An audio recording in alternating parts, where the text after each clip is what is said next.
ഇപ്പോൾ സംഗീതത്തിന് നമുക്കതിൽ ജാതി മതഭേദ വ്യത്യാസങ്ങളൊന്നുമില്ല വസ്തുത്തിൽ. ആർക്കാണ് കഴിവ് അവർ പാടുന്നു. പിന്നെ ഒരു ക്ഷേത്രമായതുകൊണ്ട് ഹൈന്ദവർക്ക് മാത്രം പ്രവേശനം എന്നുള്ളതേ ഉള്ളൂ. അതില്ലെങ്കിൽ എന്താ വേറുള്ളവർക്ക് വന്നാൽ എന്താണെന്ന് ചോദിച്ചാൽ കുറച്ച് കഴിയുമ്പോൾ അതൊരു മ്യൂസിയം മാതിരിയാവും. നമ്മൾ പല ക്ഷേത്രങ്ങളിലും കാണുന്നുണ്ട്. അവരൊരു ഭക്തിയോ ഒരു ശ്രദ്ധയോ അല്ല ഇവിടുന്ന് അവിടുത്തെ ആ കാർവിങ് കാണാനോ ഇല്ലെങ്കിൽ വേറൊന്ന് ഫോട്ടോ എടുക്കാനോ ഈ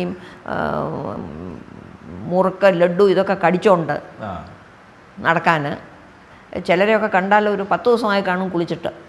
അങ്ങനത്തെ ആളുകൾ ഇതൊക്കെ പല സ്ഥലങ്ങളിലും കാണുന്നുണ്ട്. ഒരു ക്ഷേത്രം എന്ന് പറഞ്ഞാൽ പ്രൈമറി ആയിട്ട് അതൊരു ആരാധനാലയമാണ്.